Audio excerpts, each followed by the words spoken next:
Today we're talking about this one. The Absolute, the one with Marco turning into the Mallard. This is ghostwritten by Lisa Hartgrader, her last ghostwritten entry into this series.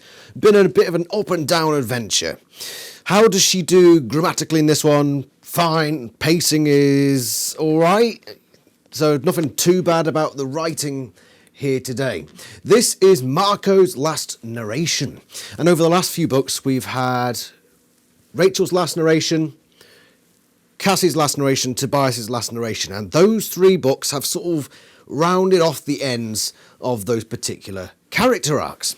So I came into this book expecting a little bit of further action leading to the climax, but also some sort of end to Marco's character arc. Did we get that? No, not at all. There is there's no character development or rounding off or any sort of conclusion here at all. Which leads me to believe that we've already seen the end of Marco's character throughout this. And quite frankly, I'm confused. The other characters who've had their not technically their conclusion, but their last narrative conclusion, they've sort of been nicely rounded off and there's been some sort of conclusion for their character arc. And we come to Marco, and I'm just thinking to myself, what's Marco's character come to? Where's he? He's got his family back, so he's got Eva and Peter there, and I'm trying to put together how this is relevant to his character arc. I'm actually genuinely confused, and when I actually, in the future, when I do a Marco analysis video, I'm going to have to start piecing together, right, what was Marco's thing here, there and everywhere? Because we really don't get anything. We don't. Marco gets his family back. Right, okay. So yeah, that one's going to need some exploring. But as for the book itself, I'm expecting things to really start revving up towards the end now. And we do get some of that. Not much, but certainly a key component to the end. So let's go through the plot, what there is of it. We start off with about 4 or 5, maybe even 6 chapters of one particular scene. Tobias and Marco have been following a train which has got a load of tanks and military vehicles on flatbeds. So they're looking at this thinking, what the hell is going on here? So they land on this train, and then suddenly some morphed Yerks in Bird of Prey morph come down and attack them, and then there's a big fight. And Marco and Tobias, eventually, after trying to escape, end up inside a tank because Marco gets hit by a bolt, some sort of eagle, collapses onto this flatbed, and instead of taking out Marco, the Yerks just let him consider things and demorph. And by the time he's fully demorphed, the birds finally decide, right, okay, now it's time to do something about it. And he finds time to morph gorilla. So he goes onto one of these flatbeds, and as a gorilla, he's able to just take out the chains with a sledgehammer and get inside the tank. And Tobias joins him in there. They demorph/morph, so that they're both human, and manage to switch on the tank and drive it off the locomotive, which has stopped at this point because Marco threw the sledgehammer at the locomotive, and apparently within seconds the locomotive has stopped, even though locomotives, they take a fucking age to break, and the longer the load, the longer it takes for them to break. Do you know why? Do you know how much contact there is between a train and the rails? Right? I learnt this a while ago, but there's only a minute point on each wheel where it's connected to the line. Very, very small point of friction. Extremely small, which is why trains take so long to break. Incredibly long, especially with larger loads, because there's more momentum. So yeah, apparently the locomotive just stops. Which is just cringe.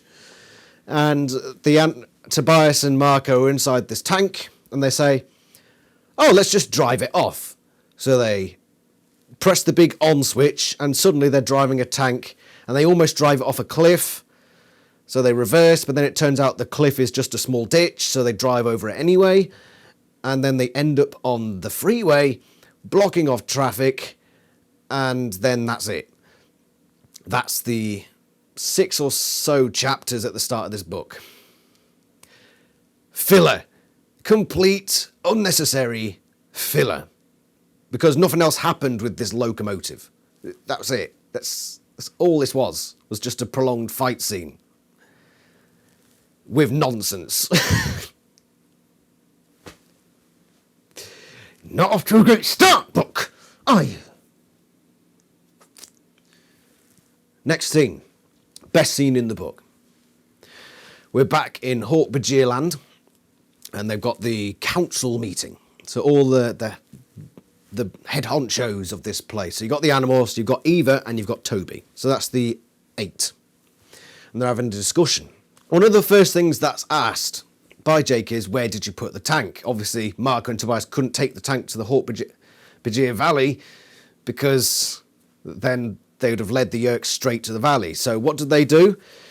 They basically parked it in/on Chapman's house. And it's just sort of, hey, we just needed somewhere to park it, so we parked it on this person's house.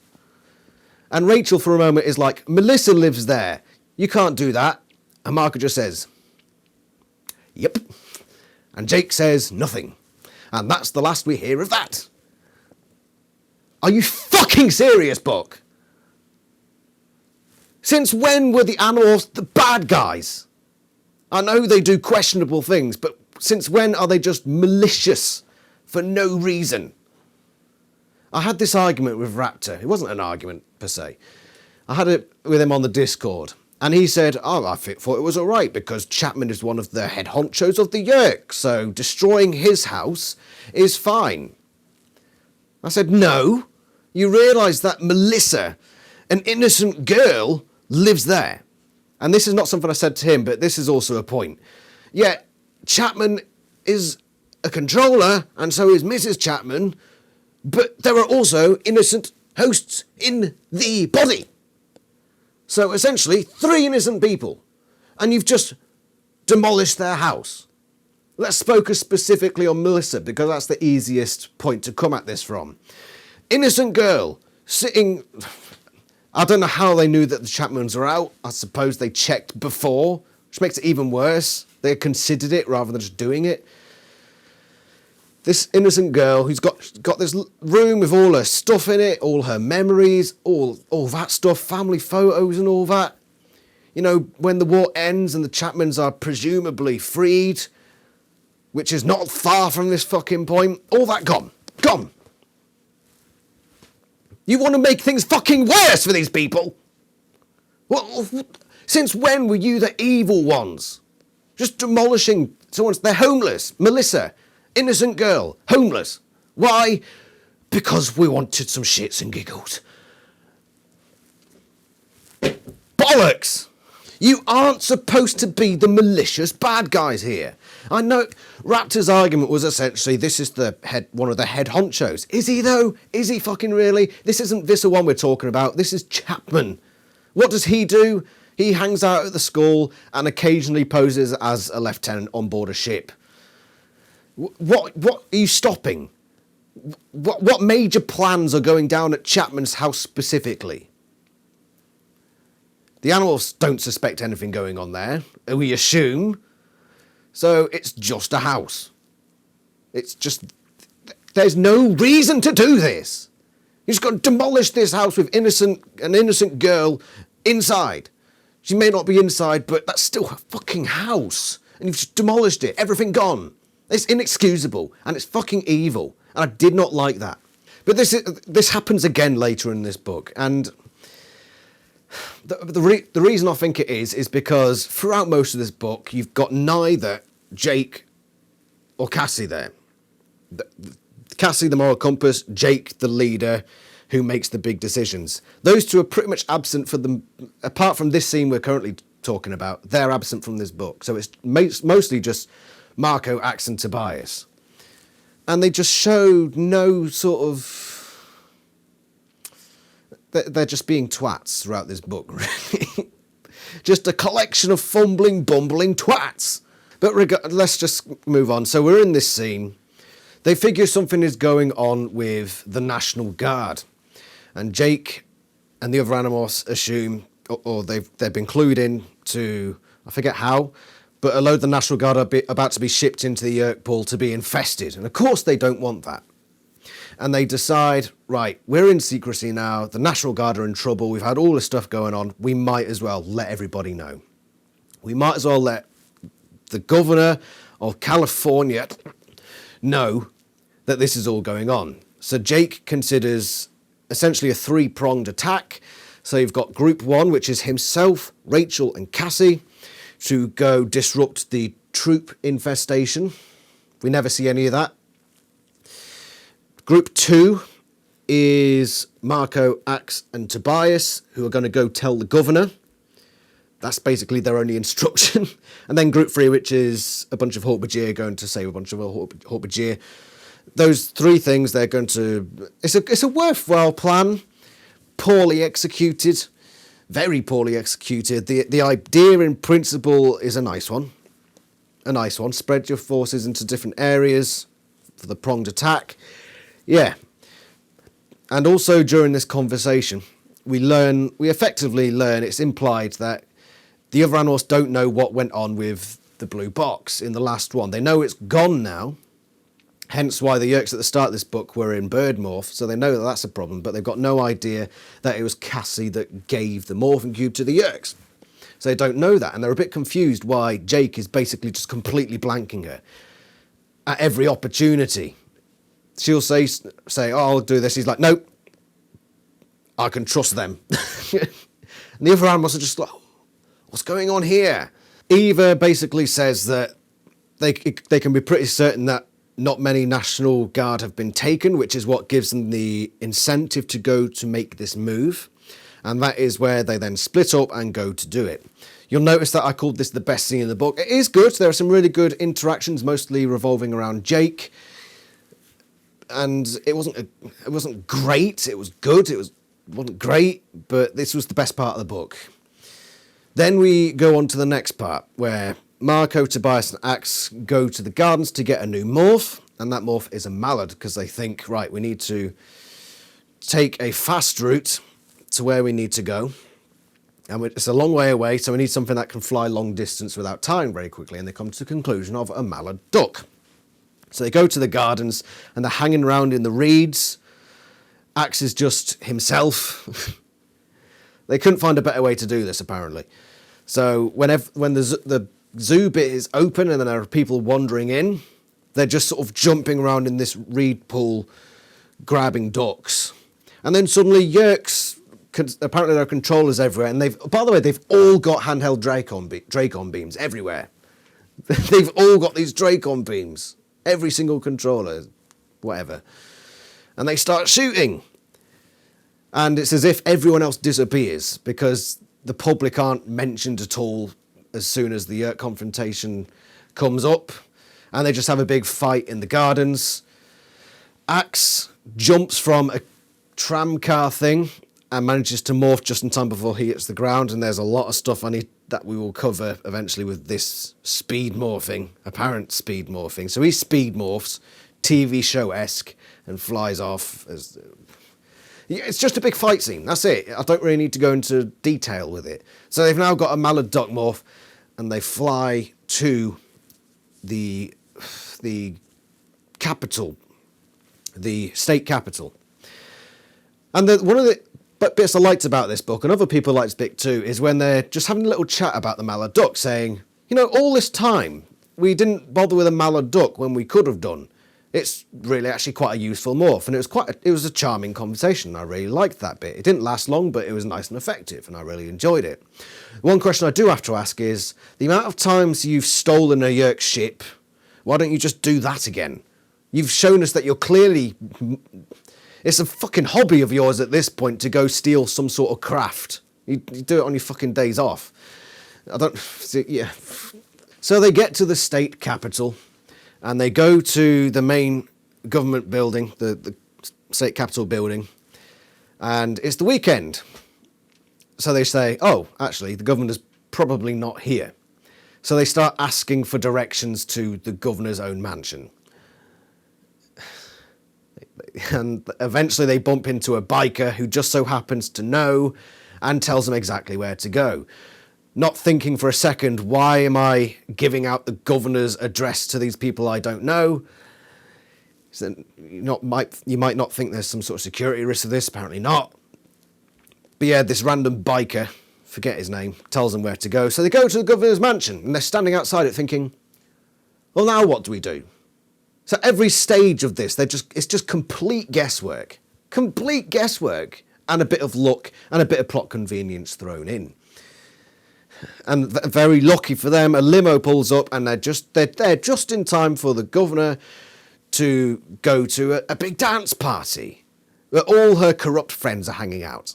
So they hitch a ride on the underside of this car as cockroaches, and just so happen to go on under the shoes, the high heels, as they come out of the car and are escorted into the dance party. Let's just cover a very annoying part of this entire scene that I've just described. Jake. I know he's not here, right? And that's a bit of a problem in itself.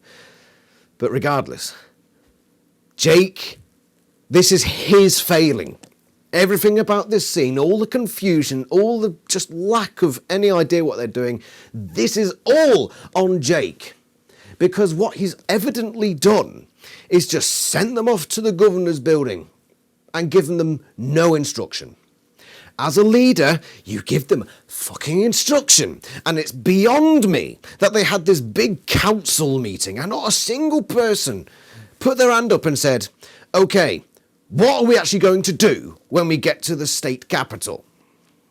Not what you've gone through 50 books, Jake. You've done planning before. And here you've just got no plan. Marco, just go to the Capitol building. What am I going to do when I get there? I don't know. Fucking find out for yourself. Crap leadership, Jake. Abysmal. At every stage in this, they're counting on luck and hearsay. They've got no idea what they're doing. Marco at some point said, maybe I should have researched this. Yeah, no fucking... Correct. They didn't even know the governor's name. They didn't even know the gender of the governor. They've got no idea. So they could have just gone on this mission. If it weren't for fucking Biker Joe, they'd be lost completely. And they'd just have to wander their way back home and say to Jake, could you give us some instruction of what the fuck we're supposed to be doing? Exhale. It's just abysmal. Just a complete lack of coordination. It all comes down to Jake. It all comes down to Jake, that lack of planning. If you're in the military and you send your team off for a task and they have no fucking idea what they're doing, it's not their fault. It's your fault as the leader, unable to deliver a message succinctly and accurately. It's your fault. So Jake, you are going to be scoring hecking low in this book. You be forewarned. So anyway, they're in this ballroom, and there's a lot of dancing going on, yada, yada, yada, complete filler. And then the governor and her husband go into a side room on their own, nice and conveniently. And Marco decides, because obviously Jake didn't tell them what to do, he decides, I'm going to reveal us. And so instead of taking the time to thought speak, to test the surroundings, he just immediately starts demorphing. What the fuck are you doing, Marco? Thought speak. Spend just a minute establishing that they're not controllers before you start demorphing and making yourself completely vulnerable. Are you fucking dunderheaded? Apparently you are. Because it was stupid. And they're very lucky that they didn't just get shot on the spot. Because apparently one of the guards who has come in with the governor is a controller. It's why he didn't just turn around and say, Governor, bang, what's that? it's nonsense. Nonsense. So yeah, the governor, this bit is it's probably going to be a bit cringe, and don't take any of it too seriously because it's all in good banter. But she's the California governor. The fuck is she going to be good at? Keeping people homeless and pissing off the rest of the world. Those are the two skills that apparently you need to be a California governor. Okay? But apparently, according to this book, she's a badass. And she takes no shit from anyone. And she's also, like, she fucking drew the Mona Lisa. And she drives yachts. And she just jumps off bridges. Like, there's no fucking way. California governor, fuck off. What are you going to be good at? Taking bribes. Great. Imagine Governor Newsom doing all this stuff. Practically a yerk already. But yeah, she's portrayed as this badass, and there's this whole thing about, oh, she's a woman, how amazing. I know that the Animorphs authors are sort of edging on the SJW side in modern times, but they certainly had their, and there's nothing wrong with it, they had their progressive side back then, but it just struck me as a bit weird. I haven't actually researched before I made this video, but I'm pretty sure there were female governors before this one. I've actually just looked it up, in real-time research. And before the events of this, there had been 12 female governors, state governors. So this whole thing of, it's a woman, women can be governors, it just feels a bit cringe. This sort of forced message of women empowerment. It's like, it's nothing new. Get over yourselves. But yeah, they make out she's a badass. She's throwing chairs at people and shooting at people, and she just immediately gravitates towards the Animorphs. It's a bit cringe. It's a bit cringe, let's be honest. Anyway, moving on. They escape this dance hall where apparently, again, all these controllers are just armed with Dracon beams. You'd think there'd be better security at this place, but apparently not. But they managed to get away. Tobias is morphed into Hawkbajir. Marco is Gorilla and Axe is just Axe. And they go outside and miraculously, #Keygate, yes, we're bringing it back. There's a limo parked there with the keys inside. And so the Animorphs jump in. Tobias decides to drive this time rather than Marco, and he uses his head blades to make a hole in the roof, and as he's driving this thing, he's got his Hawkbajir head sort of sticking out. Yeah, and then there's a car chase. It wasn't like a really tropey car chase, so it wasn't that bad. But yeah, they're just being shot at. There are police coming everywhere. They end up in an alleyway. And then what bloody hell? Oh, they end up on a bridge. And they get out this car on the bridge. And they're running around, and one of the cables snaps on the bridge as the police are all converging, and there are Dracon beams firing, and one of these cables snaps, and the bridge is starting to collapse. So the Animorphs think, right, we're going to jump off this bridge. Now, this is a weird moment in the book. So the governor's just like, yeah, let's do it. Let's jump off this bridge. Do you honestly think a governor's going to willingly jump off a bridge when there are police around and she's being grabbed by aliens or apparent aliens and gorillas? No. but whatever, it's fiction, Adam. It's fiction. Get it into your noggin. It's fucking fiction. Frustrating fiction. We'll compromise on that. So they jump onto a conveniently placed yacht that's below them. And the mechanics of this scene are bewildering. So Marco, in his gorilla morph, with the governor clinging onto him, jumps from this bridge and is able to grab hold of a sail. Or was it a mast? It was a sail. So it's a sailboat. It's not one of them big yachts. Is it a sailboat? Yeah, it says the sail beat against me. So this is a sailboat. So it's not one of your big yachts because they don't have sails. So it's the quite small sailing vessels. because they usually have to be, unless you've got like those the big warships of old times, big wooden structures. Yeah, so he grabs onto the mast that's holding the sail, and just, I'm safe now. So he's on this boat. So it can't be that big of a bridge, right? It can't be that big. So, and then Tobias jumps down.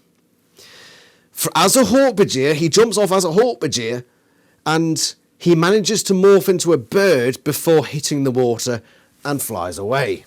Which implies that it's a fucking massive bridge. It takes between a minute and 2 to demorph, usually. How quick do you have to be able to morph to... How big does the bridge have to be to allow you that time to morph? And if it is that big enough to allow Tobias to morph, how the fuck has Marco survived falling towards this yacht and grabbing hold of the mast? And not only that, but then Axe jumps off the bridge as well, and he hits the water. He'd be fucking dead. Unless it's a really small bridge, which explains why Marco would survive, but doesn't explain how Tobias would be able to speed... It must have been it must have been TV show speed morph. Like this.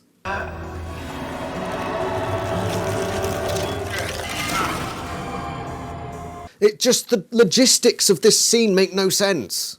Somebody died. In a real world, one of those 3 animals would have died, at least. But no, the book's just like, fuck the laws of logic. Well, do you know one of the laws that applies to you, book? One of the laws that you will soon experience. It's called a thing. It's a thing called gravity. And you'll see how it works, right? 3, 2, 1, down you go. That's gravity. That's fucking logic! And then, you remember earlier when we talked about Melissa, I went on a bit of a rant. This is part 2 of that particular saga. Because there's also a helicopter flying around. And for whatever reason, the helicopter needs to come right down to the side of this yacht. They blast the bow, and the thing starts sinking like Titanic. And this guy is out the side of the helicopter. Pew, pew. And so Tobias comes down, knocks the Dracon beam out of his hand, flies down, grabs it, and gives it to Marco. At this point, the helicopter starts to leave. It starts to go away. Disarmed, leaving the scene. What does Marco do? Takes aim at this fleeing opponent, and bang, poof, explosion. Let's consider this, okay? You've disarmed the opponent. They are now retreating. What you've effectively done is shot them in the back. I know a helicopter doesn't technically have a back, but picture this as if you're on a street corner and somebody's threatening you, but you karate chop, grab the weapon, and then they start running away. And you look at them, and you take your weapon and you shoot them in the back and kill them. Self-defense no longer applies in that particular situation. Why are we getting evil Marco now? Where's this come from? Where the fuck has evil Marco come from? They were fucking retreating! And you... Do you want to experience gravity again? I can't believe it. Marco in this book has become the bad guy, just flattening innocent people's houses and then killing retreating opponents, disarmed opponents, just blowing them out of the sky. It's bizarre. We haven't seen this level of maliciousness in the books, and it hasn't come from anywhere. Surely there's been nothing to lead up to this level of maliciousness. What character development has led to this point? Yes, they will take big decisions, but it's usually in the case of self-defense. Taking actions in self-defense is a big grey area usually, and you can allow for it. But this isn't self-defense. It's just malicious. And it's effectively a war crime. Jesus. Anyway, they get away in dolphin morph. And they retreat back to the governor's mansion, which you'd think would probably not be a good place to go, but they go there and it's safe, for now. So she's going down this phone book and ringing them all up and establishing whether or not they're controllers or not, effectively. And then she says, oh, there have been this lot that have been out on deployment or out on training in the middle of the desert somewhere. So they must not be controllers. How do they know? Because apparently the Yeerks can't make a Yeerk pool facility in the desert, which doesn't seem beyond their capabilities, but we'll just let that slide for now. So yeah, they must be good. So they call them up and say, come to the governor's mansion. And then suddenly, out of everywhere, the Yeerks are encroaching upon them, and there's a massive convoy of military vehicles coming at them. There are vessels coming on the river on the other side, what have you. So they're surrounded. So Marco comes up with an idea, and he acquires the governor's morph, dresses up as her, and goes out to meet this convoy. Apparently, Visser 3 has morphed, I forget who it was, but there's a lieutenant colonel or something. But the guy who's in charge of this convoy, I forget the names. By the way, what was his name? Major MacDonald. Major MacDonald, who is head of the police. Yeah, Deputy Director of the State Police. So he comes faster than the convoy can, apparently, even though he's only just received the phone call. So he gets there and he says, hello. And then that's that. And then Marco goes out, dressed as the governor, obviously in the governor's morph, goes up to Visser 1 and says, hello. And so they kidnap her/him. And they put the governor, we'll call him Marco from now on, so you get the point. He's in governor morph. They put him in this military vehicle. And he sits there, he gets gagged and tied up, and there are 3 people in there, controllers, obviously military controllers. And then the vehicle starts, and then suddenly Ax and Tobias in Hork-Bajir morph just crashing through the ceiling. They like rip open the top of this vehicle, jump in, knock out the controllers, and free Marco. And they morph bird and fly home. And then they get home. That's when they're watching the television in Ax's new scoop, which is in the Hork-Bajir Valley, the Hork-Bajir land. And they see the governor on the television announcing the Yeerk invasion. And that's where the book ends. What do we make of this book? You probably already know what I think of this book, don't you? Now, a lot of people like this book. And personally, I can't see why. I imagine it's because there is that big moment in it. And there's a lot of action. This book is one big action scene. Apart from that one bit where they're back in Hork-Bajir land with the council meeting, it's all just one big action scene. And if you know me and you know my reviews, you know that the action scenes aren't what grip me. I actually find them quite boring sometimes, unless they're done really well. Like, for instance, the fight scene at the start of book 41, which I think was one of the best fight scenes. I'll probably do a ranking of my best fight scenes in one future video, but that's for another day. This whole book was that. And the mechanics of these fight scenes were bizarre. The constant speed morphing was weird. It was TV series like speed morphing, which I didn't approve of.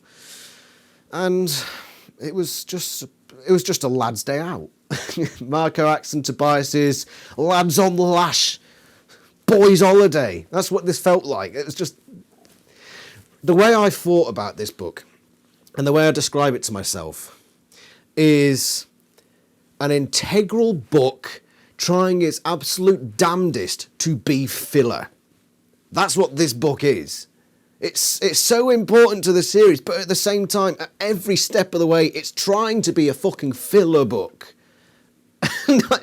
I've known filler books that are trying to be non-filler. For example, The Mutation, which for all intents and purposes is filler, but there are bits which just trying to pull back the non-filler label. This one's the opposite.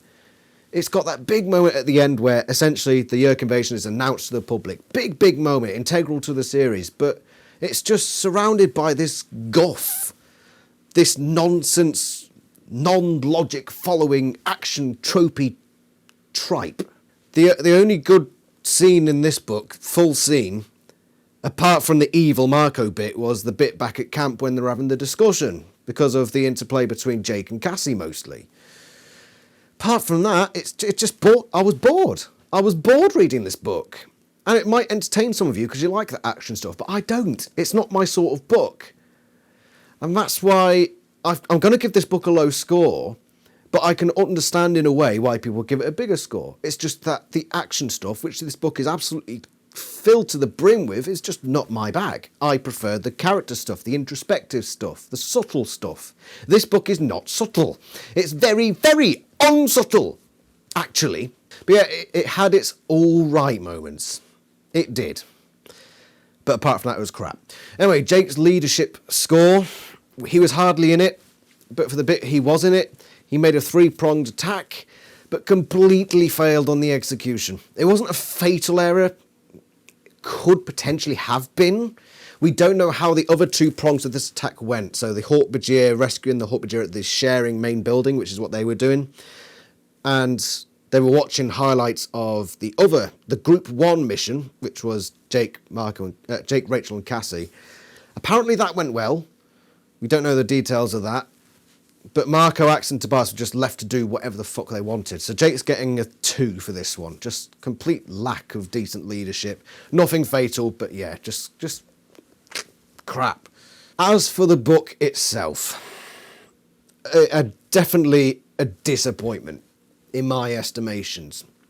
But as I say, that's probably largely down to the fact that it's an action book, and I don't like action, but it just doesn't interest me.